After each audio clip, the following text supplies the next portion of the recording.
Hello everyone, কেমন আছেন সবাই? আশা করছি ভালো আছেন। আমিও ভালো আছি। তুরস্ক ঘুরে চলে এসেছি আয়ারল্যান্ডে। এখন আছি আমার শ্বশুর বাড়িতে। এখানে আসার পরে দেখলাম যে ড্যাড, টমের বাবা, উনি অনেক কিছু শপিং করে রেখেছে। তার মধ্যে একটা জিনিস না বললেই না, না দেখালেই না, এই যে মরিচ।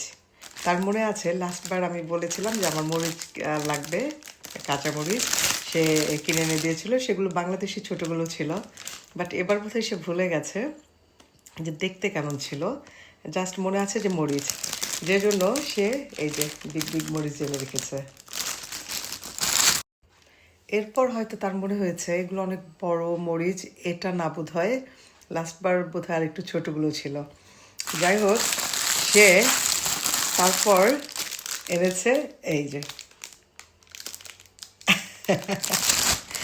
প্রথমে এই যে মানে সে মনে করতে পেরেছে যে না, অত বিগ সাইজের গুলো ছিল না। ওইবার যেই মরিচগুলো আমি খেয়েছি সেগুলি ছোট সাইজের ছিল। সো সে সেকেন্ড টাইম এনেছে এগুলো। আসলে এটাও বোধ হয় বাংলাদেশির মতো ঝাল হবে, বাংলাদেশি মরিচের মতো, আমি জানি না। যাই হোক, মেন কথা হচ্ছে যে আমি তাকে বলবো না যে এটাও না। হয়তো আমি যখন শপিংয়ে যাব সুপার মার্কেটে, তখন আমি নিজেই খুঁজে বের করে ওটা কিনে নিয়ে আসবো।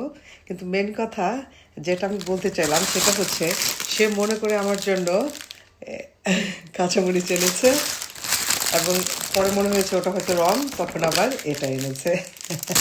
সব করে যাচ্ছে। আসলে আমি লাকি, এমন একটা কেয়ারিং শ্বশুর বাড়ি পেয়েছি। হাজব্যান্ড তো ভালোই, শ্বশুর বাড়ির সবাই খুব ভালো।